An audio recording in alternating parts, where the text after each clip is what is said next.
Morning बच्चों कल हमने कैदी और कोकिला के जो कवि थे माखनलाल चतुर्वेदी, उनका जीवन परिचय पढ़ा था। आज इनकी जो कविता है उसकी हिंदी व्याख्या करेंगे। मैंने आपको कल बताया था कि ये जो जेल में थे तो बहुत ही एकांकीपन और उदास सी महसूस करते थे। तो उस समय भारतीयों के प्रति अंग्रेज़ों की जो अत्याचारपूर्ण नीति थी और जो दुर्व्यवहार था उसका वर्णन इन्होंने अपनी कविता के माध्यम से किया है। तो आइए इसकी जो व्याख्या है उसको करते हैं। क्या गाती हो क्यों रह जाती हो, कोकिला बोलो क्या लाती हो, संदेश किसका, कोकिला बोलो। इसमें जो कवि हैं वो कह रहे हैं, कवि चतुर्वेदी कोयल यानी कोकिला को गाने का कारण पूछते हैं।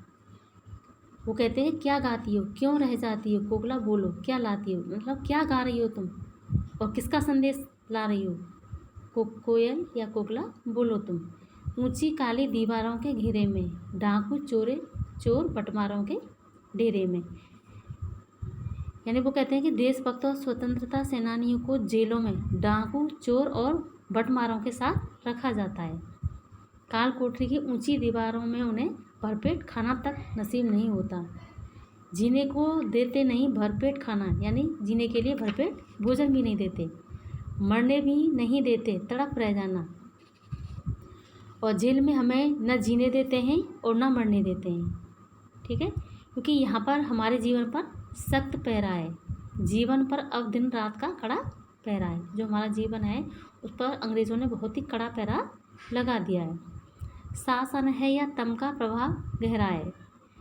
यहाँ हमारे जीवन, कवि के अनुसार यह शासन नहीं अन्याय और अनीति है। बच्चों यहाँ पर तम का मतलब वैसे अंधेरा होता है, लेकिन यहाँ अन्याय और अनीति से है। ठीक है, तो जो कवि हैं वो कह रहे हैं कि इस जेल में अन्याय और अनीति का पहरा हमारे ऊपर लगा हुआ है। हमें भरपेट भोजन भी नहीं दिया जाता।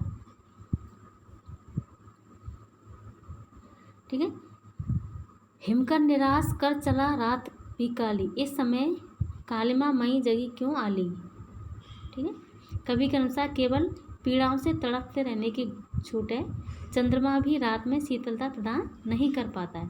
हिमकर बच्चों यहाँ पर हिमकर का मतलब चंद्रमा से, यानी कि हिमकर निराश कर चला रात भी काली, यानी जो चंद्रमा है वो भी अपनी चांदनी रात नहीं दे पाता है, वह भी उदास होकर चला जाता है। और रात कैसी है, बहुत अंधकारमयी है, काली है। इस समय कालमा मई जगी क्यों आली है, क्यों हुक पड़ी वेदना बोझ वाली सी, कोयल बोलो तो। कोयल भी कूक भी कैदियों की वेदना को बढ़ा देती है, जिस कारण कवि को उसकी कूक भी हुक प्रतीत होती है। यानी कोयल कैसा बोलती है, मीठा बोलती है, लेकिन कोयल जो कवि है उनको कोयल की जो मीठी आवाज़ है वो अच्छी नहीं लग रही।